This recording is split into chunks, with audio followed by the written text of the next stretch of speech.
Today, I will introduce you to Snowflake, the popular cloud data warehouse provider. We will talk about its services and architectural principles.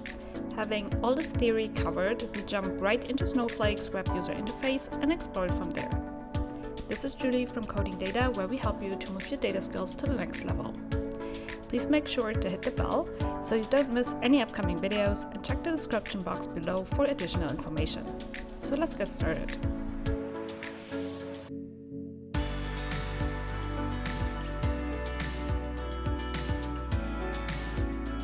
So let's see what Snowflake is in a nutshell. So Snowflake is a true software as a service offering. This means no hardware, virtual or physical, needs to be selected, installed, configured, or managed. The same applies for software. Also, ongoing maintenance, management, upgrades, and tuning, all is handled by Snowflake. And the next very important concept to keep in mind is that Snowflake is completely based on cloud infrastructure. So all components of Snowflake service are run in public cloud infrastructures such as AWS, GCP, or Azure. Also, one of their key concepts is that compute is separated from storage. This allows flexible pricing and configuration options. This goes also hand in hand with the fact that Snowflake cannot be run on private cloud infrastructures, such on-premises. And as I said earlier, all the aspects of software installation and updates are managed by Snowflake completely.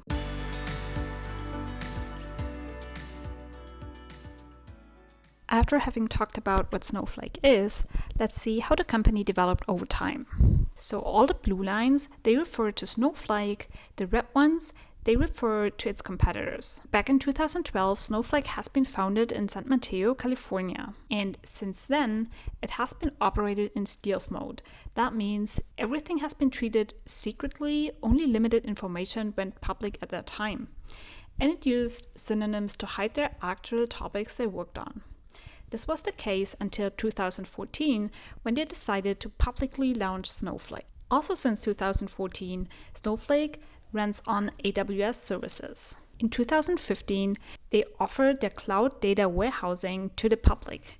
Before, cloud data warehousing was used only by a handful of customers. In 2018, Snowflake decided to run its services also on Azure, and 2019, Google Cloud Platform followed. Also in 2019, Snowflake launched its data exchange. So data exchange is basically your own data hub for collaborating around data between a group of members that you have invited. So enables providers to publish data that can then be discovered by consumers. In 2020, maybe you have heard, Snowflake had its IPO and raised $3.4 billion.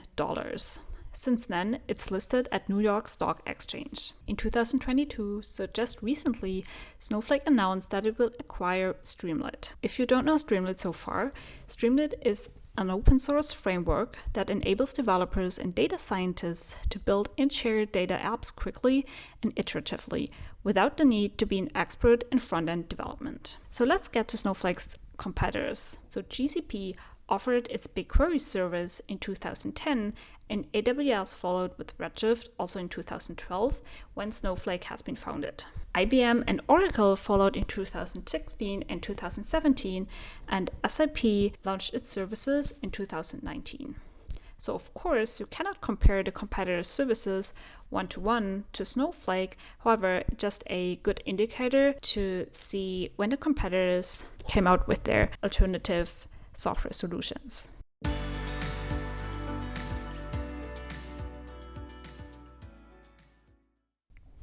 So now let's talk about Snowflake's architecture principles. So Snowflake's architecture is a hybrid of traditional shared disk and shared nothing database architectures. So let's see what this means. A shared disk architecture looks like this. We have a bunch of cluster nodes. Each cluster node has its own CPU and its own memory. What they share is the disk storage. And one of the big benefits of this one here is simplicity. So what about shared nothing architectures? So shared nothing architectures, again, have a bunch of cluster nodes. Each cluster node has its own CPU and own memory. However, each cluster node has also its own disk storage. And this is done for performance reasons. So combining these two architecture types offers the data management simplicity of a shared disk architecture, but with the performance and scale-up benefits of a shared nothing architecture.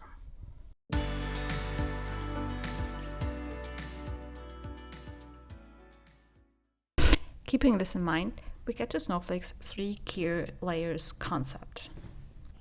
So first, we have a VPC, and in there, we have the database storage layer, which is on the very bottom. When data is loaded into Snowflake, Snowflake organizes the data into multiple micro-partitions that are internally optimized and compressed, and for that, it uses a columnar format to store. Snowflake manages all aspects of how the data is stored, the organization, the file size, structure, compression, metadata, statistics, and so on.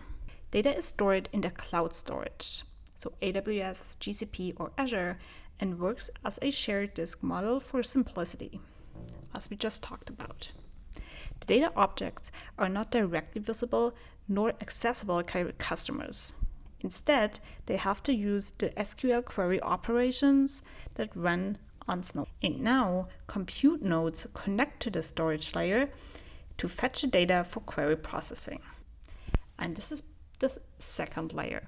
In the second layer, as you can see, we have the virtual warehouses. And in this processing layer, all the query execution is performed. So each of the virtual warehouse is an MPP compute cluster composed of multiple compute nodes allocated by Snowflake from the cloud provider. And a virtual warehouse has its own independent compute cluster and doesn't interact with other virtual warehouses. So there's no connection between them, as you can see here. So what are the advantages of having virtual warehouses? So a virtual warehouse can be started and stopped at any time. It can also be scaled at any time without impacting queries that are currently running. They can be set to auto-suspend or auto-resume so that warehouses are suspended after a specific period of inactive time, and then when a query is submitted, they are resumed. They can also be set to auto-scale with minimum and maximum cluster size. So for example, we can set a minimum of 1 and a maximum of 3, so depending on the load, Snowflake can provision between 1 to 3 multi-cluster warehouses.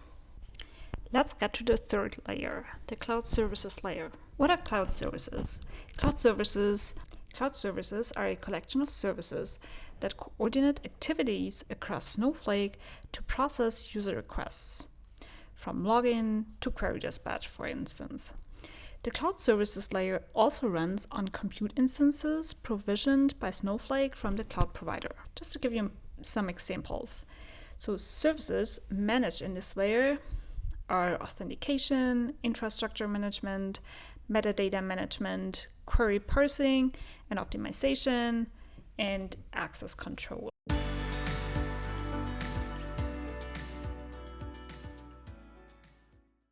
This is how it looks like when you're logged in to your Snowflake demo account. So let's start on the left-hand side. There, on the very top, you find your own account. As you can see here, you can manage your profile and so on. Quite basic. And the first tab is the Worksheets tab. So that might be the most important tab for you. So this is where you write your queries and see all your data. So this is most possibly the tab where you spend the most time in. And then we get to dashboards. So you can create dashboards within Snowflake to get a better overview of data. To be honest, I haven't used it that much, so for myself it wasn't that helpful. However, there might be some use cases where it comes in quite handy. So this is the data tab. So in the data tab, you see all the databases you have. As this is a demo account, we see some sample data provided by Snowflake. You can click on that database, and then all the schemas. So these are the schemas coming up, and below the schemas you have some tables or views, stages, so you can pretty much organize your data. So what we will do later is under Snowflake Sample Data, we go to the weather and look at the data we find in there. So this one, for instance, I have columns, can have a little preview of the data. Yes, so as you can see, we have lots of JSON data in here, and we will see later how we can deal with this efficiently. So this is private sharing if you need to share the data with someone else in the marketplace. And there we go. So we have different providers that offer data you can connect Snowflake to, and quite conveniently work with those providers. So you see there's a lot of in there to discover. And then we get to the activities tab. So here you have a query history, and you can see all queries you performed. And let's go back. And if it was successful, yes or no, the user, and also the warehouse. We talk about the warehouse quite in a second. And this is the duration. Right, let's go to admin. And here we see our usage. So how many queries we performed in the last days. And here we see warehouses. So first we need to understand what warehouses means for Snowflake. So warehouses, as we talked about earlier in the theory part, is your compute resources. And you have different compute resources to choose from. So I have one warehouse created, and it is currently suspended, and it has a size which is extra small. So that's the smallest warehouse you can have, the owner, and when it has been created. So let's just click on this one here. So imagine you want to have a new warehouse. You give it a name, and now you decide for it. So here you can go from extra small to 5 extra large. And next to the size, you see some pricing information. So Snowflake doesn't give you an exact price per hour. Instead, it calculates with credits. So depending on the plan you have chosen with Snowflake, one credit could be more expensive or less depending on the plan you have. And to have a, let's say, general overview, they use credits to make it a little bit easier to see how much it would cost. So this is 265, could become quite costly. So be sure you just choose what you really need. This is auto resume and auto suspend. So auto resume means your warehouse turns on at the time you perform a query, and auto suspend means that it shuts down the warehouse after some time you haven't performed any queries. Good. You have some resource monitors which are very handy, so let us click on that one. So you can give it a name, a credit quota, some monitoring types, monitor per account or per warehouse. Then also some scheduling actions. So this means when do you want to trigger some alarms, and this will help you to control your costs and get a better understanding when you run out of budget. So here we have users and roles. Again, quite boring, as this is a demo account, there's nothing special to see. Some security, billing. So let's go back to the worksheets. I have created some examples for you. So this is a worksheet I've prepared. And as I said, we are using, okay, so what you can do here is, this is the query and goes away. Also for results, and here on the very left, this is objects.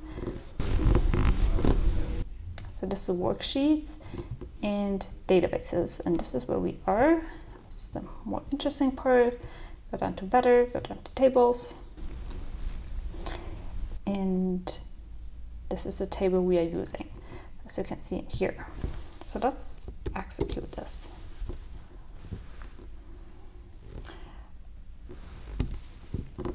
And very good to remember, by the way, is to execute a query, you can click on this button, or instead you can use a shortcut, which is Command and Enter at the same time when you click on that query.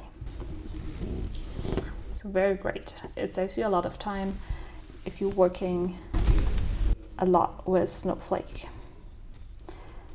Right, quite interesting. So we don't need results. Yes, we do. You get some infos about this one, can put it away on. So now let's try this one here.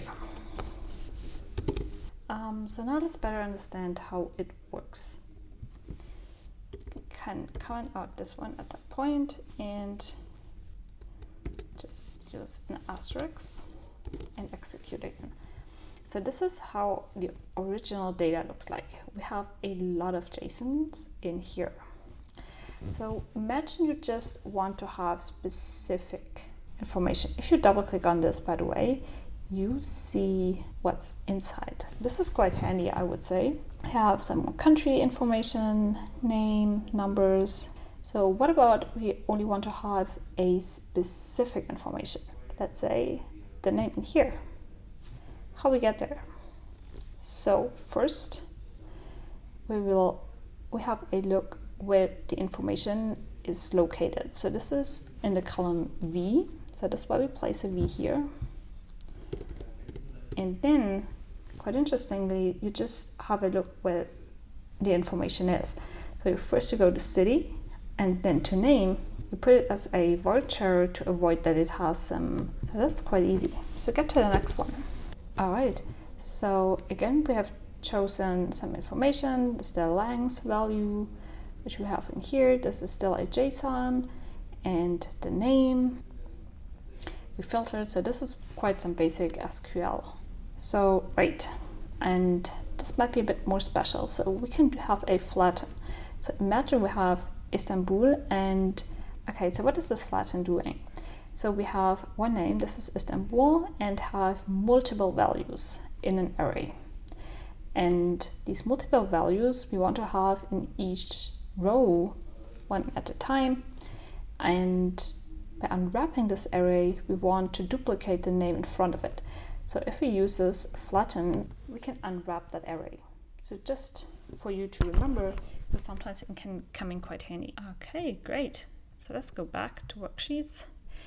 And also quite helpful is that you can organize your worksheets in folders. You see the folders in here. You can create new folders and place your worksheets there. All what we can see here, this user interface is quite new. You also have the option to go back to the older user interface, which is called the classic console. So this actually looks quite different. It has the same possibilities, however, the look and feel is a little bit older, I would say. So again, on the top you have databases, shares, your data marketplace, which is actually linked to the newer interface, so it gets you back. And here you have your compute resources, the worksheets organized differently, history tab, all the functionality here is given as well. Only one thing, by the way, only one feature I'm missing so far. And this is when you click on the tables and hit the preview data button, which is not available in the newer interface. And especially in cases where you have to jump between tables all the time and just want to get a quick feeling how it looks like, this is quite handy instead of just writing your query statement. Could click here as well and just, so when you have your demo account yourself, just check out both user interfaces and decide yourself which you like most. And here clicking on Snow side gets you back to the, so let's quickly go also to the dashboards. So click on this test dashboard and we see some queries. I see the query itself as well. This is the query. This is the chart, which we have added to the dashboard. So we can add some more tiles. So then you just click on new tile from worksheet, write your query, and add it to your dashboard. But let's go back. So now it's your turn. Get your own demo account, explore yourself what Snowflake offers, and if it matches your use cases. Enjoy.